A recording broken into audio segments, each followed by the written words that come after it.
시청자 여러분 반갑습니다. JTBC 뉴스룸을 시작합니다.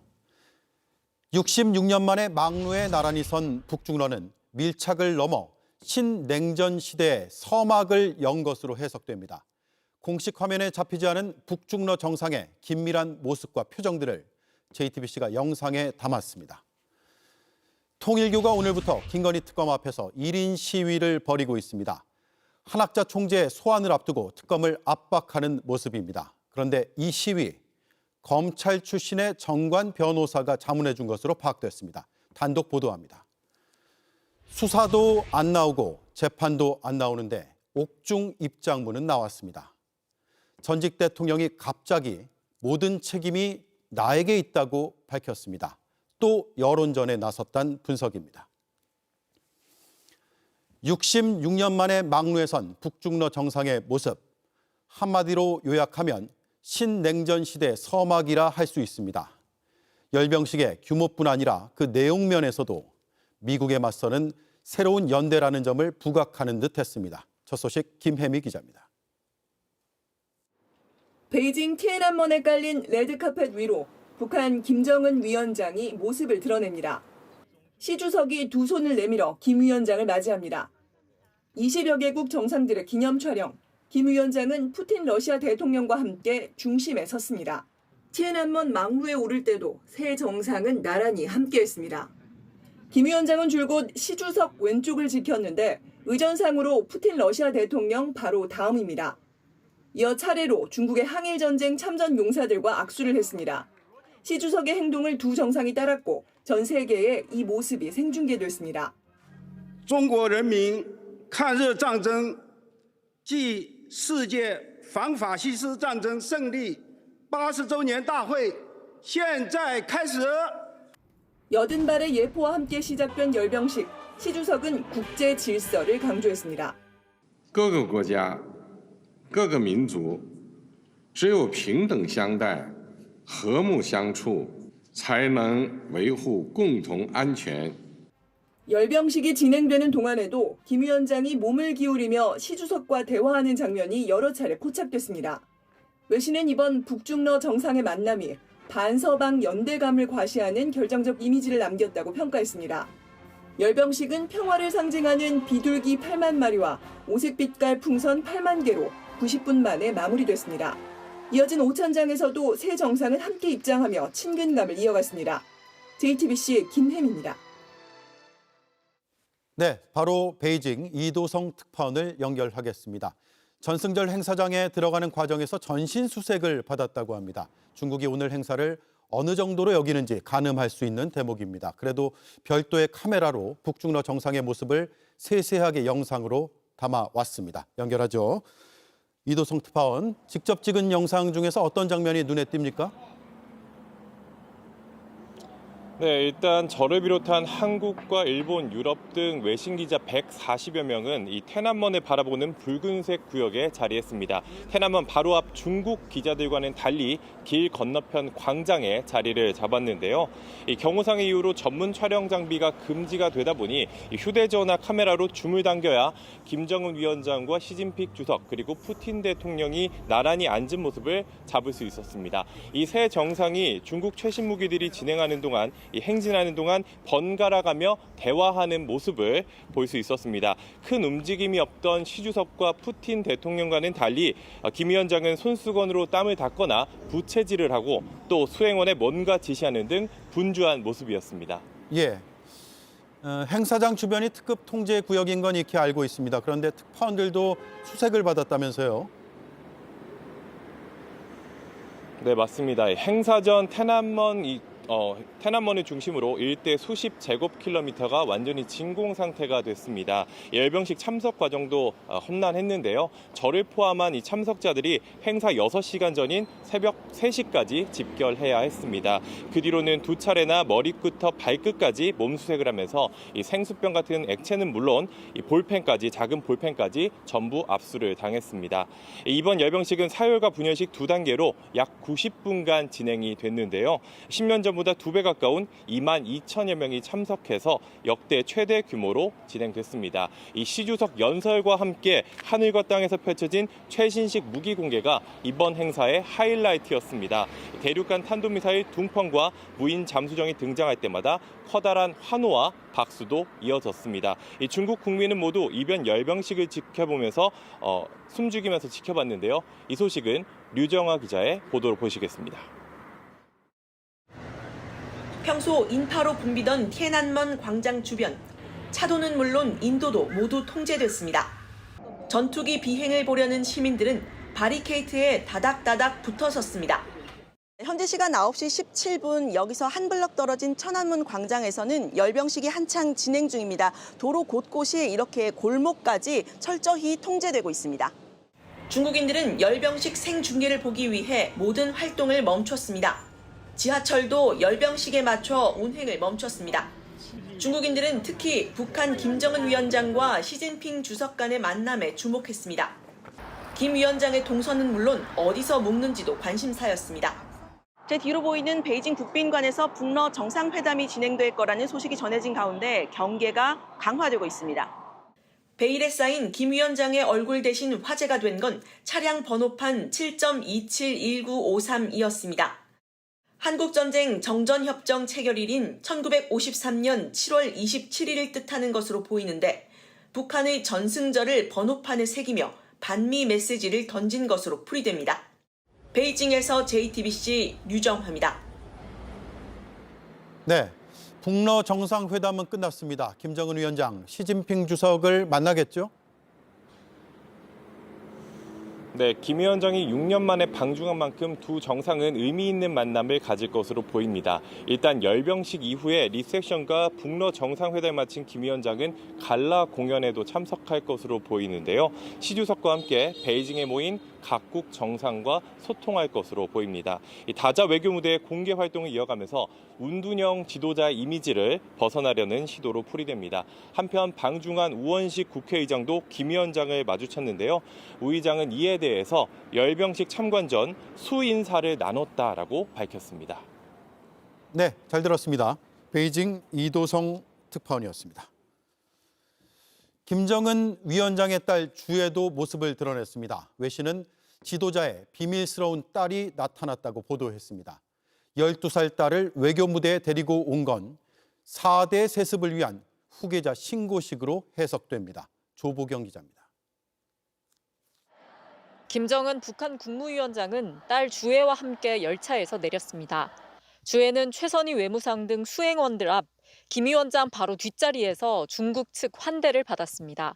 3년 전 ICBM 옆에 선 모습이 처음 공개된 뒤 올 5월엔 김 위원장과 주북 러시아 대사관을 방문하는 등 점차 활동 무대를 넓혀왔습니다. 하지만 주애가 북한 밖에서 김 위원장과 함께 포착된 건 이번이 처음으로 후계 수업의 일환으로 해석됩니다. 12살에서 13살로 추정되는데 이례적으로 빠른 나이에 국제 무대에 등장한 겁니다. 후계 구도의 마지막 단계에서 사실은 형제 국가인 중국과의 일종의 선보이기 그런 게 있거든요. 김정일도 그랬고 그 마지막 단계에 가까워진 거 아닌가라는 그런 판단은 돼요. 미국 CNN은 주애를 가리켜 지도자의 비밀스러운 딸이라고 표현하며 왜 베이징에 왔는지 후계자 준비를 할 수 있을지 추측을 불러일으키고 있다고 보도했습니다. 다만 열병식 현장에는 나타나지 않았는데 후계자로 공식화했다는 해석에 대해선 신중해야 한다는 시각도 있습니다. 후계자로 이미 김정은 마음속에는 꼽혀 있고 지금 후계 수업 중이라고 봐야 되죠. 누구도 예측하기 어려운 거고. 후계자 내정 단계와 공식화 단계 등이 아직 많이 남아있는 만큼 후계자의 한 걸음 더 나아간 행보로 보는 것이 합리적이라는 겁니다. 김정일과 김정은의 경우 각각 30대, 20대 때 후계자로 확정됐습니다. 김 위원장에게는 주애 외에도 아들 등 자녀 둘이 더 있는 것으로 추정되는 만큼 신중해야 한다는 시각과 독재자 이미지를 희석시키기 위해 딸을 활용했다는 분석도 있습니다. JTBC 조보경입니다. 김정은 위원장은 인민복 대신 양복과 넥타이를 갖춰 입었습니다. 정상국가 지도자를 강조하려는 듯 보였습니다. 푸틴 대통령과의 정상회담에서는 형제의 의무를 말했습니다. 김민광 기자입니다. 처음 다자 외교 무대에 데뷔하는 김정은 위원장은 중국으로부터 파격적인 대우를 받았습니다. 김 위원장은 전승절에 참석한 정상 가운데 마지막에서 두 번째로 등장했는데 마지막은 푸틴 러시아 대통령이었습니다. 시 주석 푸틴 대통령과 맨 앞줄에서 태난먼 망루에 올랐고 대화하는 모습도 여러 차례 포착됐습니다. 북한 지도자로선 66년 만에 태난먼 망루에 선 김 위원장. 정상국가의 지도자임을 강조하려는 듯 인민복이 아닌 양복에 금색 넥타이를 맸습니다. 열병식 관람 도중엔 중국의 첨단 무기가 등장하자 시 주석과 귀옛말을 나누는 모습도 보였습니다. 다른 거는 다 차치하더라도 그 3명의 지도자가 다른 23명의 지도자의 앞에 서서 태난먼 망루에 올라가는 그 장면. 김정은 입장에서는 대내외적으로 자신의 정치적 승리를 선포하기에 충분한 것이죠. 이후 열린 리셉션 오찬에선 헝리 위안 여사를 포함한 4사람이 함께 자리를 했습니다. 이어 김 위원장은 푸틴 대통령과 정상회담을 했는데 검정색 세단에 오르기 전에 두 정상이 서로 먼저 타라고 제안하는 등 혈맹을 과시하는 듯한 순간도 있었습니다. 차량에는 김 위원장의 동생인 김여정 부부장도 함께 탑승했습니다. 푸틴 대통령이 우크라이나 파병에 대한 고마움을 표하자 김 위원장은 형제의 의무라며 돈독함을 과시했습니다. 당신과 러시아 인민을 위해서 할 수 있는 것이 있다면 또 해야 되는 것이 있다면 그 형제적인 그 의무로 우리가 감당해야 될 의무로 간주하고. 한편 정부 관계자는 이번 방중에서 북한과 중국, 러시아의 3자 회담 성사 가능성은 낮다고 평가했습니다. JTBC 김민관입니다. 열병식에는 미국을 사정권으로 하는 최첨단 무기들도 대거 등장했습니다. 시진핑 주석은 미국을 겨냥하며 미래의 전쟁에서도 승리할 거란 점을 힘주어 말했습니다. 최수영 기자입니다. 시진핑 주석은 중국이 인류의 정의를 위해 싸워왔다고 강조했습니다. 그러면서 인류가 다시 평화와 전쟁, 대화와 대결 가운데 선택해야 한다고 했습니다. 守望相助才能维护共同安全消弭战争根源不让历史悲剧重演 전 세계를 상대로 관세 폭탄을 던지며 국제 질서를 뒤흔들고 있는 미국을 대신해 중국이 나서겠다는 뜻으로도 해석됩니다. 시 주석은 이런 패권 경쟁이 말뿐이 아니라는 걸 미국을 사정권에 둔 최첨단 무기를 대거 선보이며 확실히 했습니다. 가장 먼저 눈에 띈 건 둥펑 61 대륙간 탄도미사일입니다. 신형 고체 연료를 사용해 발사 준비 시간을 크게 줄였고 미국을 포함한 전 지구 어디든 타격할 수 있습니다. 핵탄두를 최대 10개까지 실을 수 있던 기존 둥펑 41의 개량형인 만큼 탑재 능력도 늘어난 것으로 보입니다.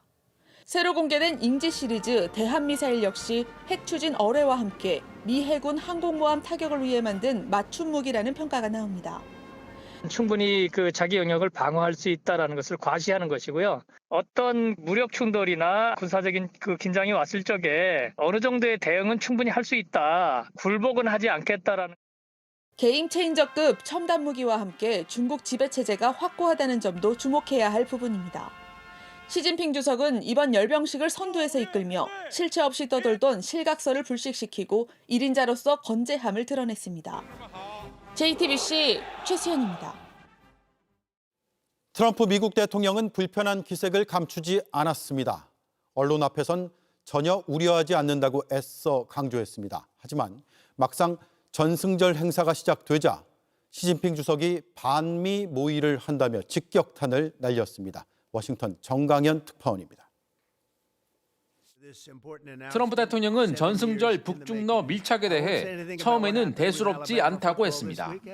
Do you interpret that as a challenge to this? And are you concerned at all about those countries being some sort of counterweight? Not at all.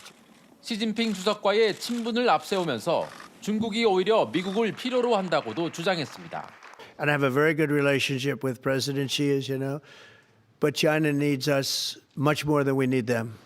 푸틴 대통령 김 위원장과 친분을 과시해온 만큼 미국을 일방적으로 적대시하는 이른바 북중러 신냉전 구도는 불가능할 거란 주장이었습니다. 하지만 막상 세 정상이 나란히 선 모습이 공개되자 곧바로 불편한 기색을 드러냈습니다. 시진핑을 향해 푸틴, 김정은과 반미 모의를 벌이고 있다는 취지로 직격탄을 날리면서 동시에 따뜻한 안부를 전해달라며 비꼬기도 했습니다. 북중러 밀착을 대수롭지 않은 듯 희화화하면서 미국 중심의 세계 질서를 거듭 강조한 거로 풀이됩니다. 하지만 미국 내부에선 트럼프의 글로벌 리더십에 타격이 불가피하다는 지적이 잇따랐습니다. 미국 언론들은 트럼프의 불안한 외교 관세 전략이 오히려 중국의 대안 질서를 구축할 기회를 줬다고 분석했습니다. 트럼프가 북중러 밀착에 불편한 기색을 감추지 않은 가운데 미국이 중국 측과 물밑 접촉에 나설 가능성도 거론됩니다. 특히 트럼프가 이른바 북중러 신냉전 구도에 균열을 내기 위해 경주 에이펙을 계기로 미중 정상회담에 속도를 낼 거란 관측도 나오고 있습니다. 워싱턴에서 JTBC 정강현입니다. 한학자 통일교 총재 변호인단에 합류한 이재명 정부 첫 민정수석 오광수 변호사가 어제 특검 사무실을 찾아 한 총재 변론을 하고 갔습니다. 이재명 대통령이 3대 특검을 임명한 시점에 오광수 변호사는 현직 민정수석이었습니다. 그리고 석 달 만에 특검이 수사하는 핵심 피의자의 변호에 나선 겁니다. 양빈영 기자입니다. JTBC는 오광수 전 민정수석이 한학자 통일교 총재 변호인단에 합류했다는 사실을 단독 보도했습니다. 특검은 오 전 수석이 보도가 나온 어제 한 총재의 변호인 자격으로 특검 사무실을 방문했다고 밝혔습니다. 특검은 기자간담회에서 오광수 변호사가 어제 특검 사무실에 방문한 것은 사실이라며 담당 특검보를 만나서 변론을 하고 갔다고 말했습니다. 민중기 특검이 변호인을 직접 만나지 않는 게 원칙이란 말도 덧붙였습니다. 이재명 대통령이 3대 특검을 임명한 건 지난 6월 12일, 오 전 수석이 물러난 건 바로 다음 날인 13일입니다. 차명 부동산 소유와 차명 대출 논란으로 임명 5일 만에 물러났지만 그 5일 동안 수행한 주요 업무가 특검 임명이었던 셈입니다. 그리고 석 달 만에 김건희 특검 핵심 피의자의 전관 변호인으로 변신한 겁니다. JTBC 취재진이 어제 한 총재 사건을 수임했는지 묻자 오 전 수석은 그다지 문제가 되지 않는다는 듯한 반응을 보였습니다. 저희 취재원이 선임 사실 자체는 좀 확인을 해서요. 예. 일단 그거는 맞으신 거죠? 서로 조금 이해해 주십시오. JTBC 취재진은 오 전 수석에게 한 총재 변호를 계속 맡을지 묻기 위해 오늘 여러 차례 연락했지만 끝내 답을 들을 수 없었습니다. JTBC 양빈현입니다. 통일교가 오늘부터 신도들을 동원해 김건희 특검 사무실 앞에서 1인 시위를 시작했습니다. JTBC에 제보가 왔습니다. 이 시위는 한학자 총재를 소환하려는 특검을 압박하기 위한 통일교의 조직적 계획이라는 내용입니다. 그리고 신도들을 동원해 힘을 과시해야 한다는 자문을 해준 사람, 다름 아닌 검찰 출신 정관 변호사였다고 합니다. 김영민 기자가 단독 보도합니다. 오늘 오전 서울 광화문 김건희 특검 사무실 앞, 통일교 신도들이 특검 수사에 반발하며 릴레이 1인 시위를 벌이고 있습니다. 제 자발적으로 하는 거여가지고 청년으로서 명백한 잘못이 아니다라는 것을 알리기 위해서. 통일교 윗선에 그런 지시가 있었던 건가요, 이게? 아니 그냥 개인적으로 하는 거 같은데요, 청년들이. 통일교 신자들은 다 맞으신 거잖아요, 그죠? 네. 하지만 통일교 내부 제보자는 JTBC에 이번 시위가 한학자 통일교 총재 소환 일정에 맞춰 특검을 압박하기 위한 조직적인 대응이라고 설명했습니다. 그러면서 오늘을 시작으로 점점 인원을 늘려 대규모 시위를 준비하고 있다고 했습니다. 실제로 통일교 측은 이달 중순까지 김건희 특검 사무실 앞에서 매일 최대 5,000명 규모의 집회를 열겠다고 경찰에 신고한 것으로 확인됐습니다. 제보자는 이 모든 계획이 한 총재 변호인단에 속한 검찰 출신 정관 변호사 자문에 따라 이뤄진 것이라고 전했습니다. 신도들을 동원해 힘을 과시해야 한다고 조언해줬다는 겁니다. 특검의 소환 통보를 받은 한 총재는 아직 출석 여부를 밝히지 않은 채 입원한 것으로 전해졌습니다. 통일교 측은 오랜 기간 준비해온 치료를 받기 위한 것이라고 해명했습니다. 다만 특검 사무실 앞 집회와 관련해서는 답변이 제한된다며 입장을 밝히지 않았습니다. JTBC 김영민입니다. 네, 한학자 통일교 총재의 초호화 변호인단 문제를 취재하고 있는 이자연 기자가 나와 있습니다. 통일교 측이 아주 중무장을 한 것 같습니다. 특히 이재명 정부 첫 민정수석이 물러난 지 석 달 만에 합류했잖아요. 맞습니다. 오광수 전 민정수석은 현 시점 대한민국에서 가장 강력한 전관 변호사라고도 할 수 있습니다. 예. 이 민정수석은 검찰, 경찰 같은 사정기관을 모두 관리하는 이 대통령의 법무참모입니다. 실제로 재직할 때 어떤 일이 있었는지 좀 따져봤습니다. 예. 논란 끝에 비록 5일 만에 사임하긴 했지만요. 그 5일 사이에 3대 특검법이 공포가 됐고 국회가 3대 특검을 추천하고 대통령이 지명하는 절차가 진행이 됐습니다. 대통령을 보좌해서 특검 임명의 이 과정을 총괄했던 전직 민정수석이 그 특검이 수사하는 주요 피의자의 방패가 된 상황입니다. 그렇네요. 전직 민정수석의 변론이 논란이 된 적 있었죠. 과거에 기억해보면 부산저축은행 수사 때도 있었고요. 네, 맞습니다. 그 이명박 정부 때의 정동기 전 민정수석인데요. 퇴임한 뒤에 부산저축은행 사건과 관련해서 그 은행 측 그 변호사 수임 계약을 맺어서 논란이 된 바가 있습니다. 전관으로서는 부도덕한 처사다 이런 비판이 심지어 당시 청와대 안에서까지 나온 바가 있습니다. 예. 당시에 최고 한 10억 원 받는 계약을 맺은 게 논란이 되면서 10억 원이요. 예, 결국 계약을 취소했거든요. 그런데 정동기 전 수석이 이 사건 맡은 게 퇴임하고도 한 1년 8개월여 뒤였습니다. 그런데도 국민적인 분노와 비판이 거셌습니다. 그런데 이번 오광수 전 수석 같은 경우엔 퇴임한 지 불과 3개월 만에 통일교 사건을 맡았습니다. 예. 그래서 오광수 전 수석은 어떻게 한답니까? 네, 그래서 이 사건 계속 맞는 거냐 물었는데요. 답을 듣지 못했습니다. 오 전 수석이 어제 김건희 특검 사무실 다녀간 그 시점에 이미 저희 취재가 시작된 상황이었습니다. 하지만 이와 무관하게 한학자 통일교 총재의 변호사로서 활동을 한 거고요. 사실 스스로 이게 큰 문제라고 느끼는 것 같지는 않았습니다. 들어보시죠. 예. 서로 조금 이해해 주십시오. 변호인들이 많이 계시는 걸로 알고 있는데 원 오브 댐이겠지 뭐. 그렇게 이해하십시다. 네, 그리고 또 다른 정관 논란의 주인공 김오수 전 검찰총장도 있죠. 네, 그 비밀리에 자문 계약 맺은 게 취재가 돼서 어제 전해드린 바가 있습니다. 네. 그런데 어제 저희 방송 직전에 김 전 총장 측이 입장을 보내왔습니다. 보시는 것과 같은데요. 비공식적으로 자문을 했다거나 뭐 몰래 변론한 것처럼 주장하는 건 사실과 전혀 다르다. 이렇게 강하게 부인했습니다. 예, 어제도 전해드렸죠. 맞습니다. 그런데 저희가 어제 그 김 전 총장과의 미팅 내용이 자세히 담겨 있는 통일교 내부 법무보고 내용을 보도해드린 바가 있고요. 그러면서 이 자문한 걸 확인할 수 있는 녹취도 저희가 확보해서 확인한 상태다 전해드렸습니다. 예. 그러자 김 전 총장이 오늘 새로운 입장문을 보내왔습니다. 지금 나오고 있습니다. 현재 법률 자문 수행하지 않고 있다라는 내용이 추가가 됐습니다. 현재라는 단서가 달렸습니다. 그러면서 원래 있던 비공식 자문했다는 건 사실과 다르다 이런 내용은 빠졌습니다. 예.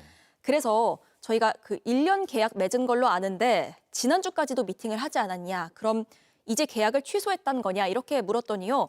뭐 이 정도 하시지요. 변호사법 비밀 유지 의무 제약이 있습니다. 라는 답만 들을 수 있었습니다. 예. 김 전 총장과 같은 법률사무소의 대표 변호사 출신인 그 김건희 특검의 한 특검보는 김오수 전 총장이 자문하는 것 전혀 몰랐고 특검 출범한 뒤에 연락하거나 만난 적은 없다고 전해왔습니다. 네, 잘 들었습니다. 이자연 기자였습니다. 이배용 국가교육위원장이 출국 금지됐습니다. JTBC는 김건희 씨 측에 건넨 금 거북이의 구입 시점도 확인했습니다. 2022년 3월 말입니다. 인수위에 특별 고문으로 위촉되고 일주일 정도 지났을 때입니다. 매관 매직 의혹을 뒷받침하는 정황으로 판단됩니다. 윤정주 기자의 단독 보도입니다. 이배용 국가교육위원장은 김건희 씨 측에 금거북이를 준 혐의로 지난달 28일 특검에 압수수색을 당하자 휴가를 냈습니다. 잠정 얘기까지 나오던 상황에서 한 장짜리 입장문으로 돌연 사퇴 의사를 밝힌 뒤 국회에도 나오지 않았습니다. 그거는 사퇴를 하신 분이기 때문에 제가가 안 됐습니다. 자기가 사표 내고 안 나오고 싶으면 그냥 안 나와버리면 그만입니까? 김건희 특검팀은 이 위원장이 해외로 도주할 우려가 있다고 보고 최근 출국 금지한 것으로 파악됐습니다. 취재 결과 김건희 씨 측에 준 5돈짜리 금거북이는 2022년 3월 말에 구입된 것으로 파악됐습니다. 이 위원장이 인수위원회 특별고문에 위촉된 3월 24일로부터 일주일가량 지난 뒤입니다. 이 위원장은 금거북이와 함께 당선 축하 카드도 건넸습니다. 통상 인수위의 부름을 받으면 새 정부에서 공직을 맡을 후보군으로 분류됩니다. 실제 이 위원장은 그중에서도 장관급인 국가교육위원장에 임명됐습니다. 윤석열 정부에서 새로 생긴 자리였습니다. 어려운 만나주셔서 감사합니다. 특검은 이 위원장이 공직을 맡기 위해 김건희 씨 측에 금거부기를 건넨 것으로 의심하고 조만간 이 위원장을 소환할 계획입니다. JTBC 윤정주입니다. 이배용 위원장이 4줄짜리 입장문을 내고 돌연 사임한 뒤 국가교육위원들이 긴급 회의를 열었습니다. 가장 정직하고 깨끗해야 할 곳에서 벌어진 매관 매직 의혹으로 참담함을 금치 못했습니다. 이희령 기자입니다. 국가교육위원회 위원들이 회의장으로 들어갑니다. 이배용 위원장이 그제 4줄짜리 입장문을 낸 뒤 갑자기 사임하자 긴급 간담회를 연 겁니다. 다른 정부 기구와는 달리 교육을 담당하는 기구이고 가장 정직하고 가장 깨끗해야 하는 기구인데 위원장의 매관매직 사건이 터져가지고 사실 국가교육위원회로서는 거의 그 존폐의 기로에 선 그런 참담한 상황이고 비공개 자리에서도 여러 위원들이 매관매직 의혹을 받는 이 위원장을 성토한 걸로 전해졌습니다. 교육계에서도 비판의 목소리가 터져나왔습니다. 이번 사태가 국가교육위원회에 대한 국민적 신뢰를 심각하게 훼손시켰다. 교육의 자주성과 정치적 중립성을 확보할 수 있겠느냐는 겁니다. 그런데 이번 사태가 터지기 전부터 갖가지 논란이 있었습니다. 이 위원장은 친일 인사를 옹호하는 등 왜곡된 역사관으로 비판을 받았습니다. 지난해 국교위 위원들이 좌우로 갈라져 심각한 내홍을 겪었을 때도 갈등을 제대로 봉합하지 못했습니다. 또 이 위원장과 함께 윤석열 전 대통령이 직접 지명한 김주성 비상임위원도 편향성 논란을 일으켰습니다. 나라가 너무너무 자금화되어 있고 흔들렸었어요. 좌파들은 일은 안 하고 말만 하고 몰려다녔어요. 이러는 사이 올해 초로 예정됐던 10년 중장기 국가교육 발전계획 발표는 계속 미뤄졌습니다. 결국 윤석열 정부가 구성한 1기 국교위는 의미 있는 성과를 내지 못하게 됐습니다. JTBC 이희령입니다. 국민의힘 의원들이 무기한 농성에 들어갔습니다. 추경호 전 원내대표의 계엄 해제 표결 방해 의혹과 관련해서 특검이 오늘도 압수수색에 나서자 여기에 반발한 겁니다. 정치 깡패라고 비난하면서 조은석 특검을 당 차원에서 고발하기로 했습니다. 구민주 기자입니다. 국민의힘 원내대표실이 있는 국회 본청 2층 복도에 의원과 보좌진, 당직자들이 자리를 깔고 앉았습니다. 야당 탄압, 정치 보복, 압수수색 중단하라! 중단하라! 중단하라! 중단하라! 국민의힘의 반발에 어제 사무실에 못 들어가고 돌아섰던 내란 특검이 재집행에 나서자 연좌농성에 들어간 겁니다. 특검이 원내대표실 앞에 도착하자 고성과 비난이 이어졌고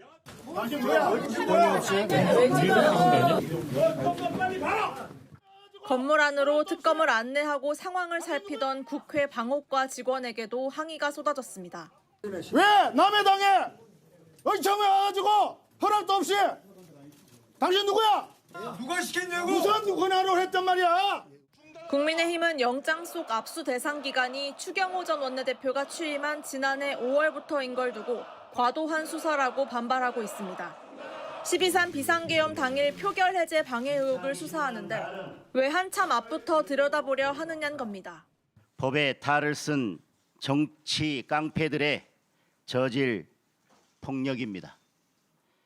국민의힘 사령부의 팔 다리를 부러뜨리고 야당의 입에 재갈을 물리겠다는 저급하고 비열한 정치 공작입니다. 특검은 이에 대해 계엄 논의는 지난해 3월 정도부터 진행됐다며 추 전 원내대표가 그때부터 인지했을 가능성도 배제할 수 없다고 설명했습니다.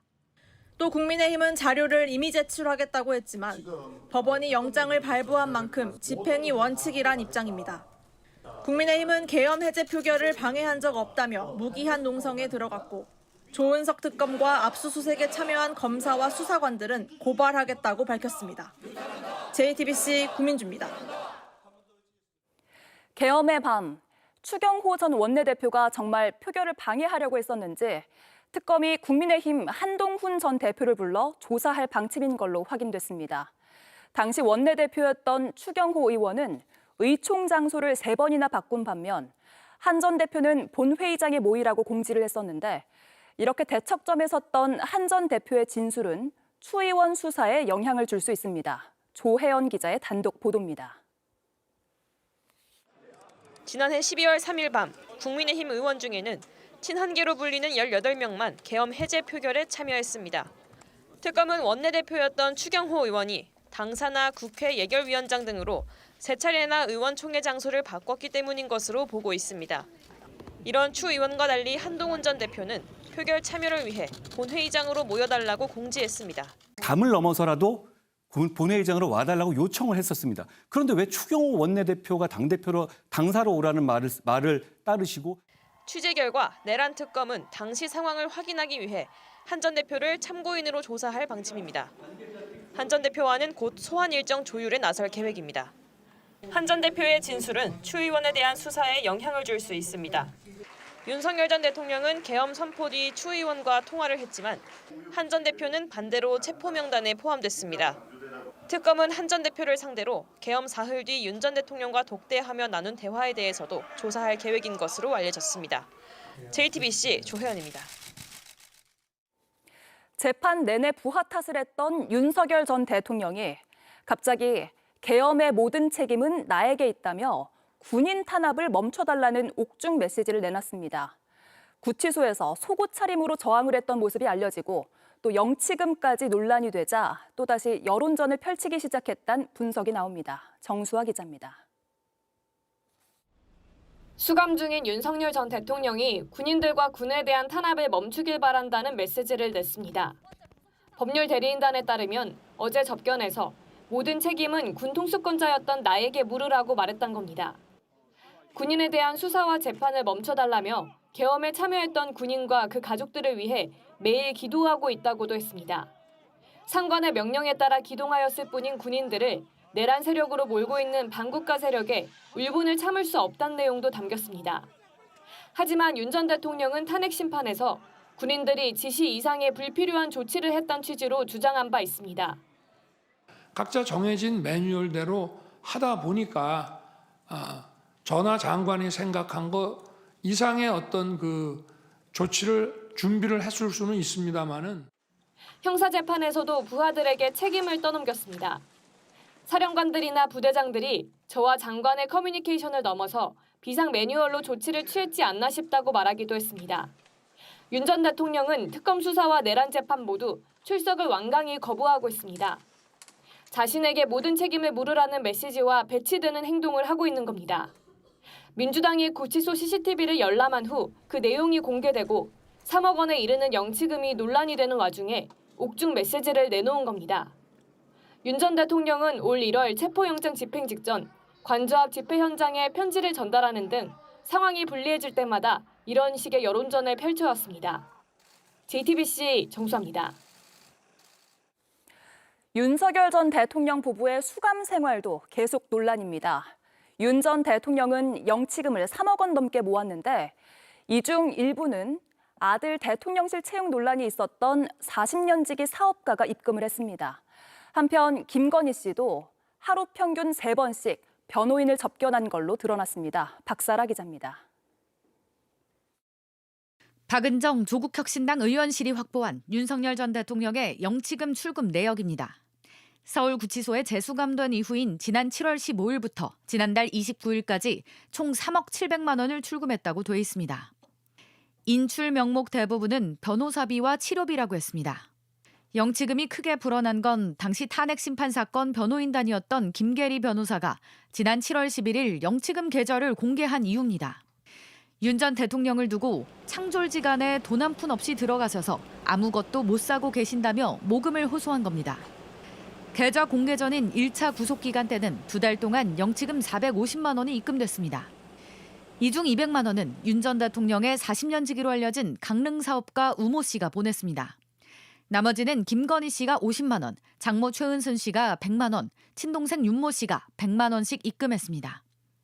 우 씨가 당시 탄핵 심판 선고 전 직무정지 상태였던 윤 전 대통령에게 돈을 송금한 건 청탁금지법에 위반된다는 지적도 나옵니다. 윤 전 대통령이 대선 후보이던 시절 후원금 1,000만 원을 냈던 우 씨의 아들은 윤 정부 출범 이후 용산 대통령실 행정요원으로 채용돼 사적 채용 논란이 불거진 바 있습니다. 그런가 하면 부인인 김건희 씨는 하루 평균 3회꼴로 접견을 했습니다.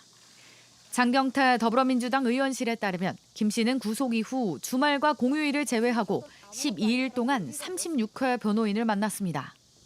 건강 악화를 이유로 특검 조사를 피해오던 김 씨가 변호인 접견에는 시간을 아끼지 않은 겁니다. JTBC 박사라입니다.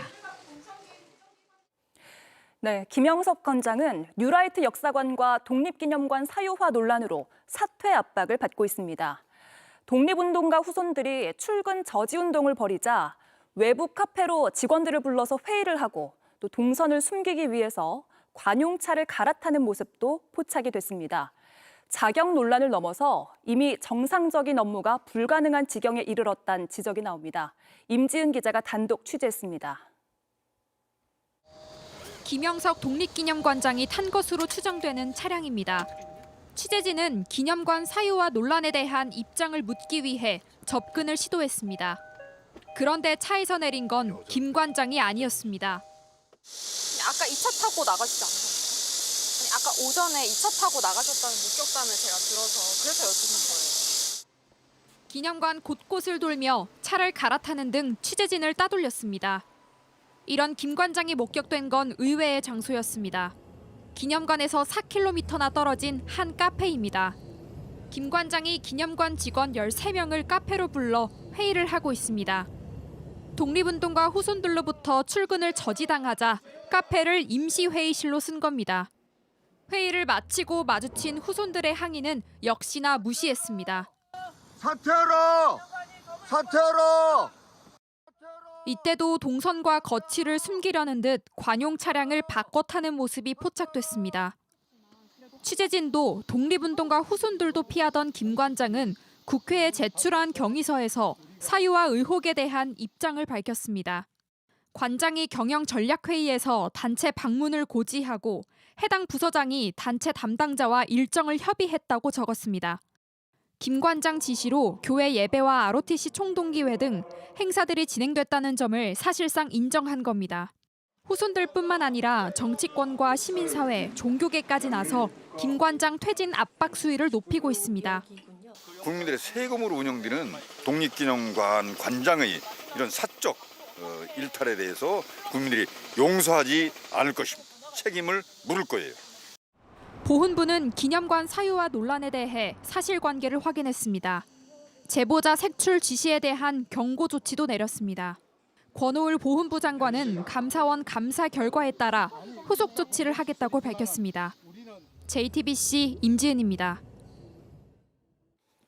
서울 관악구의 한 피자 가게에서 가게 주인이 흉기를 휘둘러 3명을 살해했습니다.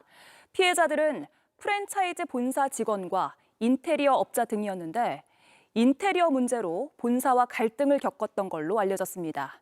양정진 기자가 보도합니다. 서울 관악구의 한 피자 가게 앞에 검은색 차량이 들어섭니다. 운전자는 주차를 한 뒤 가게 안으로 들어갑니다.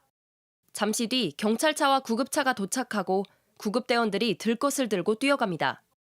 오늘 오전 10시 57분쯤 4명이 칼에 찔려 쓰러져 있다는 신고가 접수됐습니다.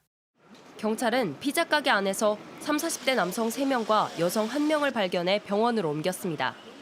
여기서 한 분은 버스 뒤에 다니고 두 번째는 아저씨 한 분이 집에서 선수를 한쪽에 하나씩.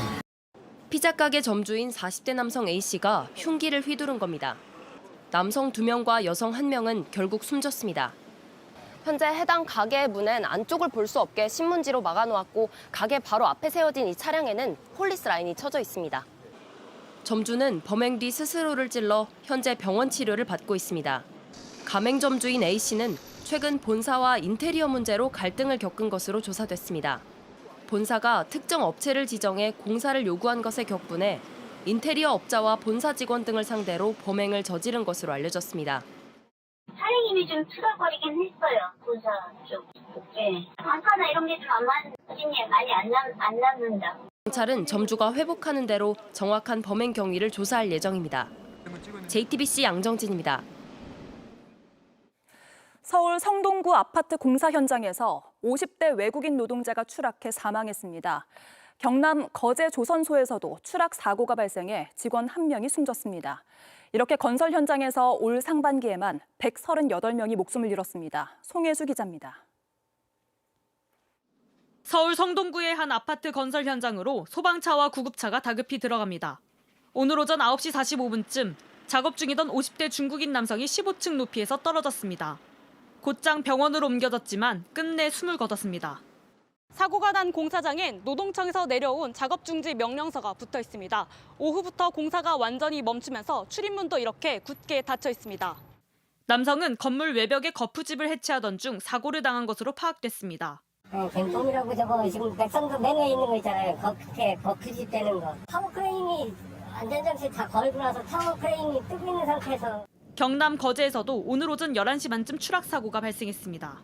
한화오션 조선소에서 건조 중인 15만 톤급 선박 구조물에서 브라질 국적의 선주 측 감독관인 30대 남성이 바다로 떨어진 겁니다. 해경이 출동해 구조했지만 심정지 상태로 결국 숨졌습니다. 남성은 사고 당시 선박 뒷부분에서 하중 테스트를 하던 중 무게를 이기지 못한 구조물이 휘어지면서 10여 미터 아래 바다로 추락했습니다. 세 번째 테스트였는데 280톤을 걸었어요. 저기 견딜 수 있는 하중이 320톤이거든요. 근데 밑에 이제 데크 자체가 붕괴되면서.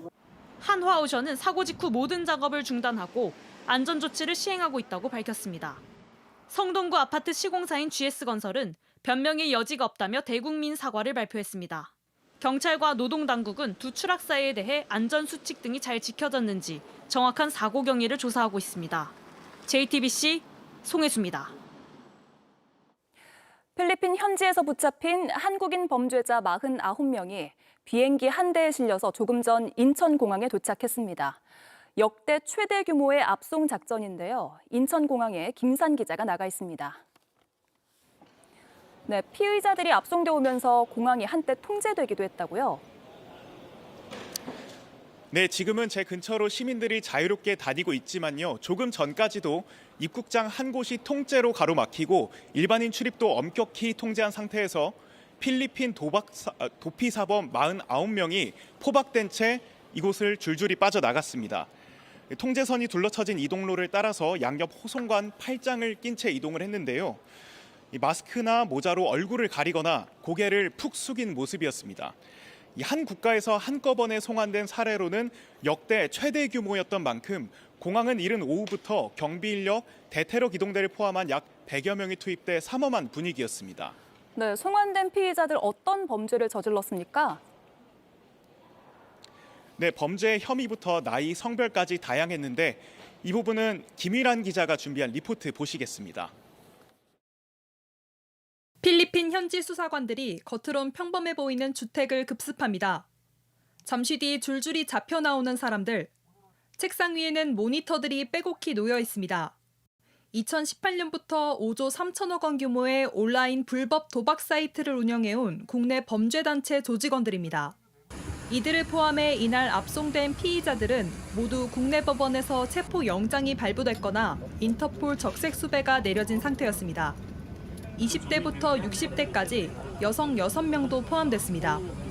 피의자들 중에는 무려 16년 동안 수사망을 피해오다 경찰의 끈질긴 추적 끝에 덜미를 잡힌 사례도 있었습니다. 혐의도 다양합니다. 보이스피싱 사기부터 사이버 범죄, 특수상해를 저지른 강력범 등이 포함됐습니다. 사기 피해액을 모두 합치면 605억 원, 도박 운영 피의자들의 도박 금액 규모만 10조 7천억 원에 달합니다. 컴퓨터 하는 놈들은 내가 잡고 나는 그 뒤에서 시킨 놈을 잡는 거야. 무조건 찾아야 돼. 필리핀 사이버 도박판을 다룬 영화 범죄도시 이야기가 현실에서 그대로 재현된 겁니다. 지난해 필리핀 세부에서 발생한 한국인 간 강도상해 주범과 공범도 이번 송환 명단에 이름을 올렸습니다. 당시 피의자들은 손도끼 등을 사용해 한국인 피해자를 공격하고 1천만 원을 갈취한 것으로 전해졌습니다. 경찰은 4개월을 걸쳐 국내외 관계기관들과 치밀한 작전을 세운 끝에 이번 대규모 압송에 성공했습니다. 최근 필리핀 등 동남아 지역 중심으로 우리 국민들에게 심각한 피해를 주는 보이스피싱 등 국외 도피 사범이 급증하고 피해자들이 하루라도 빨리 우리 법의 심판대에 설 수 있도록 압송된 피의자들에 대한 구속영장 시한은 체포영장 집행 이후 48시간 이내입니다.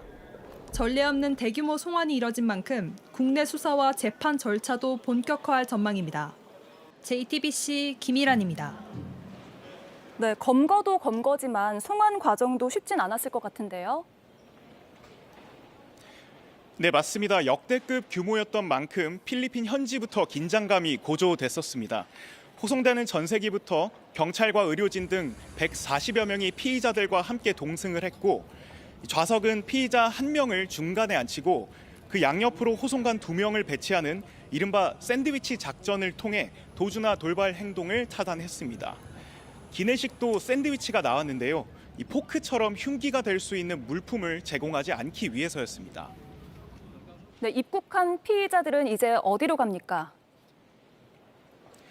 예, 피의자들은 이미 체포영장이 발부된 상태였습니다. 그래서 이 국제법상 우리 영토로 구분되는 비행기에 탑승하자마자 체포됐고 수갑이 채워졌습니다. 이들 사건을 수사 중인 전국 경찰관서 호송 차량 24대가 이미 공항 주차장에서 대기 중이었는데 이 피의자들은 이 차량들의 바로 앞까지 호송관들에 붙들려서 이동을 했고 곧바로 전국 각 경찰서에서 현재 조사를 받고 있습니다. 네, 인천공항에서 김산 기자가 전해드렸습니다. 항공기 절반을 태우고서야 폭주를 멈췄던 보조 배터리. 이 사건을 계기로 반드시 비닐팩에 보관하도록 했던 보조 배터리 안전 대책이 이번 달에 또 바뀌었습니다. 이젠 비닐백에 담는 대신 절연 테이프를 붙여야 하는데요. 이 정도로 안전을 담보할 수 있을지는 의문입니다. 박소연 기자입니다. 김포 국제공항 탑승 수속대입니다. 기내로 들고 들어가시는 보조 배터리가 있으실까요? 테이프 붙여드려요. 지난 3월부터 기내에선 보조 배터리를 비닐백에 담아 보관하게 했지만 화재 예방 효과도 없는 데다 쓰레기만 는다는 비판 속에 이달부턴 비닐백 대신 절연 테이프를 붙이도록 바뀌었습니다. 제가 3달 전에 해외에 다녀왔었는데 그때도 헷갈렸었는데 아직까지 이게 헷갈리는 걸로 봐서 뭔가 하나로 정리가 제대로 안 되어 있는 것 같아요. 절연 테이프를 붙인 이 보조 배터리는 승객이 직접 소지하거나 앞좌석 하단, 좌석 앞주머니에 넣어 보관하여야 합니다. 즉 보이는 곳에 보관하라는 취지인데요. 원칙적으로는 선반에 넣어 보관하는 건 금지입니다. 앞좌석이 없는 비상구열 승객에 한해서만 보조 배터리를 선반에 보관할 수 있습니다. 또 불이 날 경우에 대비해 기내에 방염백 2개 이상을 의무적으로 둬야 합니다. 리튬 배터리 화재 특성상 열폭주 현상이나 재발화가 발생할 상황이 벌어질 수 있기 때문에 특수 처리된 방염백에 물을 지입하고 하지만 바뀐 조치에도 실효성 논란은 여전합니다. 절연 테이프를 붙여 합선을 막을 수는 있지만 보조 배터리 과충전이나 외부 충격에 따른 화재까지 막을 수는 없기 때문입니다. 항공사가 선반에 붙이도록 돼 있는 온도 감응형 스티커도 마찬가지입니다. 열감지 테이프가 색이 변했다 할 정도면은 안에서 이미 화재가 발생됐다고 방지책이 아니라 화재가 일어났구나 하는 알람 정도의 효과밖에 없지 않느냐. 안전대책을 외국 항공사에 강제 적용할 수 없다는 점도 한계로 남아 있습니다. JTBC 박소연입니다. 에너지 드링크와 초콜릿. 아이들이 자주 찾는 간식들이죠. 너무나도 쉽게 단 음식을 사 먹을 수 있는 환경 때문에 청소년 당 섭취가 위험 수준이란 경고가 나오고 있습니다. 그래서 설탕에 세금을 매기자는 목소리도 나오는데요. 과연 효과가 있을지 공다솜 기자가 취재했습니다. 고등학교 2학년 단짝 친구는 최근 식단 관리를 시작했습니다. 학교에서 인바디 검사라는 걸 하거든요. 1년마다. 근데 그때 이제 제 몸을 봤는데 상태가 너무 안 좋았고 식습관을 많이 생각해 봤는데 이제 너무나도 너무 안 좋다. 이전의 식습관은 어땠을까? 편의점에서 두 학생이 먹는 하루치 간식을 골라봤습니다. 음료수와 과자, 초콜릿 등 한가득입니다. 다 먹을 경우 섭취하는 당만 156g, 한 사람당 80g가량으로 WHO 권고량보다 56%나 많습니다. 특히 에너지 음료엔 하루 권장량의 80% 수준인 41g의 당이 들어있는데 여러 캔을 먹는 건 다반사입니다. 에너드링크 되게 좋아해가지고 하루에 한 2-3캔? 많이 하면 4캔까지 막 먹고 했었는데 음료를 마시는 청소년 중 25%가 당을 과잉 섭취하고 있습니다. 점차 비만 유병률이 높아지면서 아이들 건강에 적신호가 켜지는 상황입니다. 전문가들은 음료 속 액체 형태의 당이 설탕 같은 정제당보다도 더 유해하다고 경고했습니다. 그대로 흡수될 뿐만 아니라 당뇨 뭐 이런 걸 더 많이 일으킨다라는 연구 결과들이 있거든요. 프랑스와 영국 등 110여 개 나라에선 일정 수준 이상의 당이 든 음료를 만드는 회사에 설탕세를 매기고 있습니다. 당 섭취량이 뭐 10% 20% 줄었다. 뭐 이런 것들, 이게 중간 결과들은 계속 보이고 있고요. 음료 제조업사 회사들이 당의 함량을 줄여놓는 작업을 하는 게 저는 훨씬 더 중요한 효과였다라고 생각합니다. 이 때문에 국내에서도 가당 음료에 설탕세를 부과해야 한다는 목소리가 나오고 있습니다. JTBC 공다소입니다.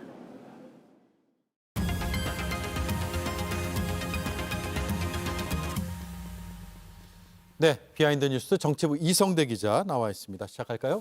네, 첫 번째 이슈 바로 보겠습니다. 나의 적은 나 자신. 자, 지금 오선의 나경원 의원이 어제 법사위에서 초선들은 가만히 앉아 있으라 발언, 오늘까지 논란이 이어지고 있습니다. 예. 당장 민주당에서는 초선 비하 발언이라면서 윤리위원회에 제소하겠다까지 이야기를 하고 있는데요. 자, 일단 논란이 되던 발언 먼저 듣고 시작하겠습니다. 예. 초선은 가만히 앉아 있어. 초선은 가만히 앉아 있어. 아무것도 모르면서 앉아 있어.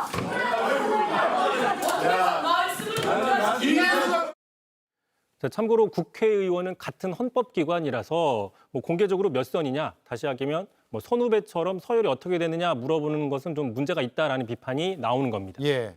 나경원 의원이 법사위 간사로 지명됐을 때부터 대치가 심화될 거다 이런 전망들은 있었죠. 그런데 어제 장면은 예상을 훌쩍 뛰어넘는 것 같습니다.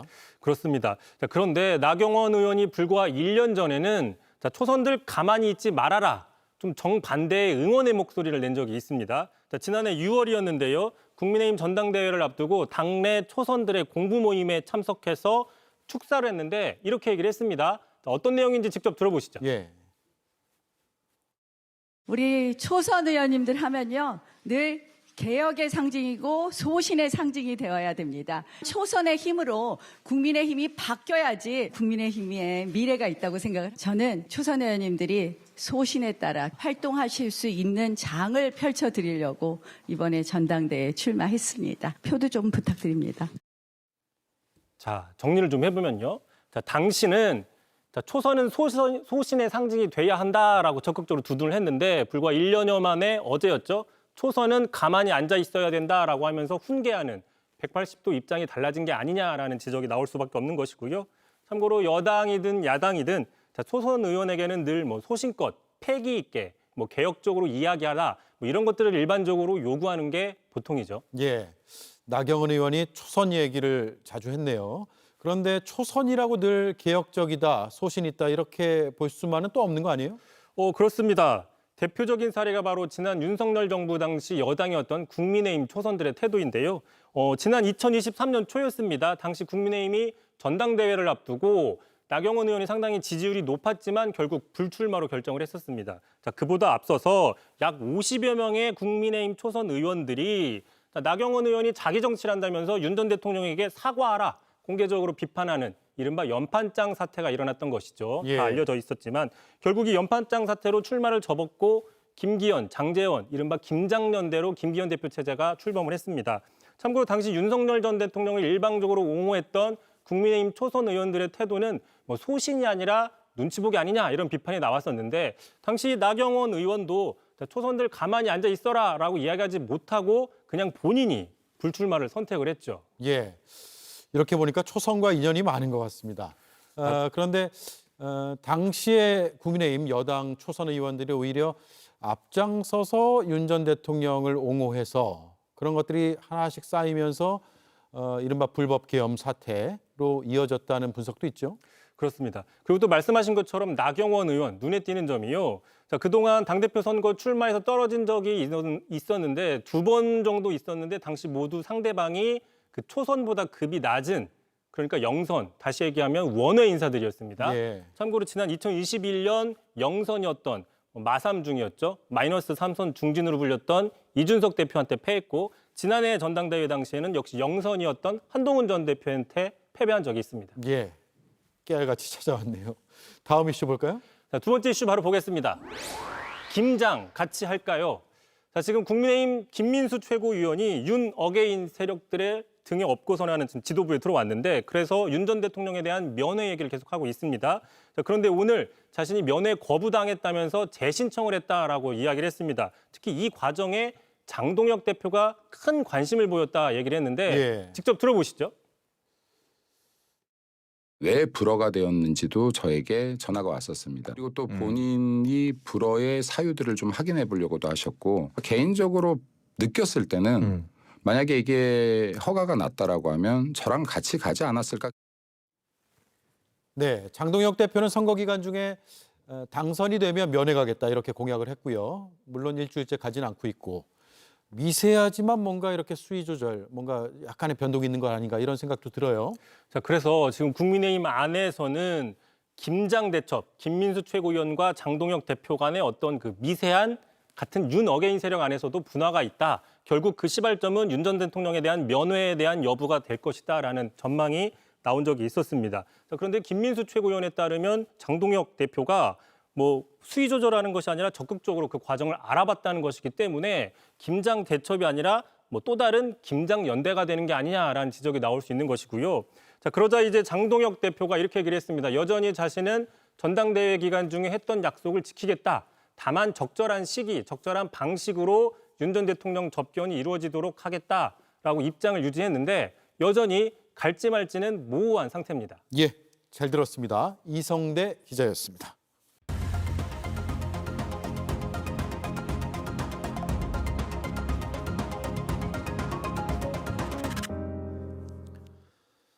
법적 정치적 책임을 회피하지 않겠다. 지난해 12월 7일 대국민 담화에선 이랬지만 그런 지시를 내린 적 없다. 인원이라는 말을 써본 적 없다. 부하들 탓을 했습니다. 수사에도 안 나오고 재판에도 안 나오고 옥중 입장문은 나왔는데 갑자기 이렇게 말했습니다. 모든 책임은 내게 묻고 기소된 군인들에 대해선 공소 취소하길 바란다. 그 의도까지 확인할 길은 없으나 고지곧대로 들리지 않는 건 지난 언행들 때문입니다.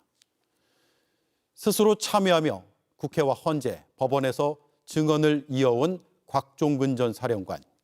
몇 달 전 재판부에 이런 의견서를 냈습니다. 저의 과오를 부인하지 않겠다. 어떤 법적 책임도 달게 받겠다. 그러면서 이런 문장을 덧붙였습니다. 대통령이 그날의 진실을 가리고 부하들을 거짓말쟁이로 만든다면 군인들을 2번 죽이는 일이다. 오늘 다시 꺼내고 싶은 한마디. 군인들을 2번 죽이는 일이다.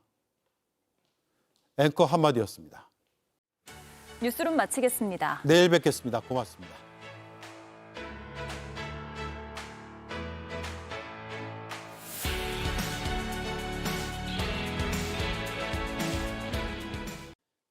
JTBC 뉴스를 시청해 주셔서 고맙습니다. 저희는 저녁 6시 30분 뉴스룸에서 뵙겠습니다.